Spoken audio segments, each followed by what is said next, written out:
आसमान में काले बादलों का डेरा था। जंगल के सभी पक्षी डरे हुए थे क्योंकि इस बार की बारिश सामान्य नहीं लग रही थी। तभी रानो चिड़िया को घने जंगल के बीच एक चमकता हुआ नीलम जैसा बीज मिला। अरे, ये कैसा बीज है? ये तो अंधेरे में भी जुगनू की तरह चमक रहा है। तभी उस बीज से एक गूंजती हुई जादुई आवाज आई। रानो, डरो मत, मैं साधारण जामुन नहीं, अक्षय जामुन का बीज हूँ। मुझे मिट्टी में जगह दो, मैं तुम्हें वो छत दूंगा जिसे कोई तूफान नहीं गिरा पाएगा। तुम बोल सकते हो, लेकिन बारिश तो सिर पर है, तुम इतनी जल्दी बड़े कैसे होगे? विश्वास की खाद डालो रानो और देखो मेरा चमत्कार। जंगल के कोने में बैठा बिल्लू बिल्ला अपनी मूंछों पर ताव दे रहा था। वो चाहता था कि बारिश में सबके घर टूट जाए ताकि वो असहाय पक्षियों का शिकार कर सके। सुना है वो फुदकने वाली रानो को कोई जादुई बीज मिला है। अगर उसने पेड़ उगा लिए तो मेरा दावत का प्लान चौपट हो जाएगा। कालू, ओ कालू कौवे, इधर आ। जी सरकार, क्या हुक्म है? उस बीज को चुरा ला, वरना कल सुबह के नाश्ते में तेरी पूंछ की चटनी बनाऊंगा।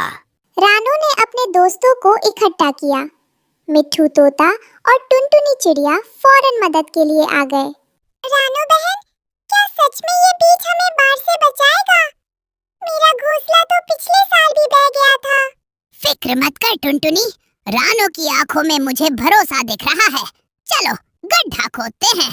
तभी कालू कौवा वहाँ आ धमका। अरे ओ रानो, क्यों बेकार की मेहनत कर रही है? चल ये पत्थर जैसा बीज मुझे दे दे, मैं इसे ऊंचे पहाड़ पर फेंक आता हूँ। कालू भाई, ये पत्थर नहीं, हमारी उम्मीद है। तुम भी हमारी मदद क्यों नहीं करते? मदद? और मैं? काऊ काऊ, तुम सब डूबोगे, देख लेना। रात होते ही मूसलाधार बारिश शुरू हो गई। रानो ने बीज को जमीन में बोया और उसे अपने पंखों से ढक लिया।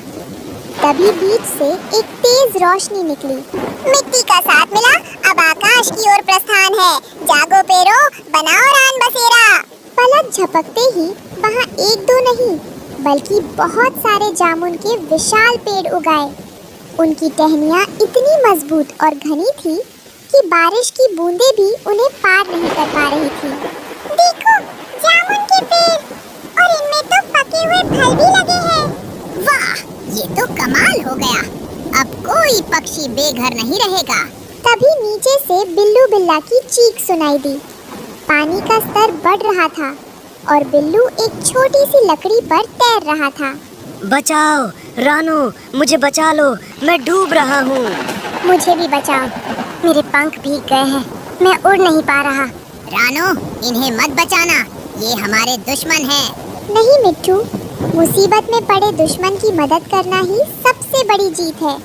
कालू भाई, बिल्लू भाई, ऊपर आ जाओ। इन जामुन के पेड़ों की शाखाएं बहुत मजबूत हैं। रानो और उसके दोस्तों ने मिलकर बिल्लू और कालू को ऊपर खींच लिया। रानो, मैंने तुम्हारा बुरा चाहा, लेकिन तुमने मेरी जान बचाई। आज से मैं किसी पक्षी को तंग नहीं करूँगा। शाबाश रानो, जहाँ एकता और दया होती है, वहाँ मेरा जादू हमेशा बना रहेगा। अब ये जामुन का बाग हमेशा तुम्हारे जंगल की रक्षा करेगा। बाढ़ का पानी उतर चुका था, लेकिन जंगल के कई पक्षियों के घर पूरी तरह टूट चुके थे। जामुन के जादुई पेड़ों की छांव में अब पूरा जंगल एक परिवार की तरह रह रहा था। भाइयों और बहनों, संकट टल गया है, लेकिन हमें भविष्य के लिए तैयार रहना होगा। क्यों ना हम इन जादुई पेड़ों के नीचे अपने नन्हे बच्चों के लिए एक पाठशाला शुरू करें। अरे वाह रानो बहन, ये तो बहुत बढ़िया विचार है। हाँ, और मैं उन्हें फल पहचानने और गणित का ज्ञान दूंगा। आखिर मेरा पूरा बचपन बागों के चक्कर लगाने में ही बीता है। तभी पेड़ों के पीछे से बिल्लू बिल्ला और कालू कौवा बाहर निकले। डरो मत नन्हे पंछियों। रानो, क्या मैं और कालू भी इस पाठशाला का हिस्सा बन सकते हैं?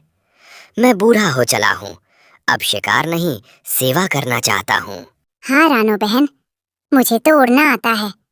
मैं दूर दूर के जंगलों की खबरें और ज्ञान बच्चों को लाकर दूंगा। बिल्कुल बिल्लू भाई, कालू भाई, इस पाठशाला में सबका स्वागत है। अगले ही दिन से विशाल जामुन के पेड़ के नीचे कक्षाएं शुरू हो गईं। तभी अचानक हवाएं ठंडी हो गई और पेड़ों से वही गूंजती हुई जादुई आवाज आई। रानो, जंगल के रक्षक हो, ज्ञान बांटना सबसे बड़ा पुण्य है, लेकिन याद रखना ज्ञान के साथ अनुशासन भी जरूरी है। जंगल के उस पार से एक नया खतरा बढ़ रहा है। कैसा खतरा जादुई बीज? क्या फिर से बाढ़ आने वाली है? नहीं, इस बार खतरा पानी का नहीं, लालच का है। शिकारी चील की नजर तुम्हारे इस मीठे और जादुई जामुन के बाग पर है। वो इसे हड़पना चाहता है। जादुई बीज की बात अभी खत्म भी नहीं हुई थी कि आसमान में एक बहुत बड़ी परछाई दिखाई दी। वो खूंखार चील था। उसके पंख इतने बड़े थे कि सूरज की रोशनी ढक गई। तो ये है वो जादुई बाग। छोटे पक्षियों, अपनी जान बचाओ और भाग जाओ यहाँ से। आज से इस जादुई बाग का राजा मैं हूँ। छोटे बच्चे डर के मारे चीखने लगे। रानो बहन, अब हम क्या करेंगे? ये चील तो हम सबसे बहुत बड़ी और शक्तिशाली है। मैं उड़कर दूसरे जंगल से मदद लेकर आता हूँ। रुको कालू भाई, जब तक तुम आओगे बहुत देर हो जाएगी। हमें मिलकर सामना करना होगा। रानो आगे बढ़ी और बिना डरे गरुड़ के सामने जाकर हवा में उड़ने लगी। गरुड़ भाई, ये बाग किसी एक का नहीं है, ये पूरे जंगल का है। यहाँ हमारे बच्चे पढ़ते हैं। आप भी यहाँ आराम से रह सकते हैं, लेकिन कब्जा नहीं कर सकते। एक छोटी सी चिड़िया मुझे समझाएगी? अभी बताता हूँ। गरुड़ ने रानो पर झपट्टा मारा। जैसे ही गरुड़ ने हमला किया, बिल्लू बिल्ला नीचे से जोर से चिल्लाया। मिट्ठू, टुनटुनी, कालू, जामुन के पके हुए फल तोड़ो और इसकी आंखों पर निशाना लगाओ। रानो, तुम उसे नीचे की तरफ खींच कर लाओ। रानो तेजी से जामुन की घनी टहनियों के बीच से उड़ने लगी। गरुड़ गुस्से में उसके पीछे टहनियों के अंदर घुस गया। टहनियाँ इतनी घनी थी कि गरुड़ के बड़े पंख उसमें फंसने लगे। हमला! सैकड़ों पक्षियों ने मिलकर गरुड़ के ऊपर पके हुए जामुनों की बारिश कर दी। जामुन का चिपचिपा रस गरुड़ की आंखों और पंखों पर लग गया, जिससे उसे दिखना बंद हो गया। आह, मेरी आंखें, मुझे कुछ दिखाई नहीं दे रहा, मुझे छोड़ दो। तभी बिल्लू बिल्ला ने नीचे से छलांग लगाई और गरुड़ के पंखों को अपनी मजबूत पकड़ में ले लिया। क्यों गरुड़ राजा? आ गया स्वाद जादुई जामुन का। चील गरुड़ पूरी तरह असहाय होकर जमीन पर गिर पड़ा। सारे पक्षी उसे मारने के लिए आगे बढ़े। इसने हमारे बच्चों को डराया है, इसे सजा मिलनी चाहिए। रुको दोस्तों, जादुई बीज ने हमें क्या सिखाया था? नफरत को नफरत से नहीं, प्यार से जीता जाता है। रानो जामुन की पत्ती में साफ पानी भरकर लाई और गरुड़ की आंखों पर छिड़का।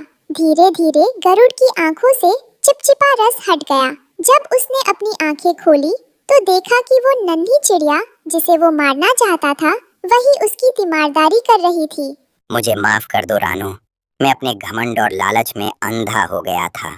तुम सब इतने छोटे होकर भी इतने बहादुर और दयालु हो।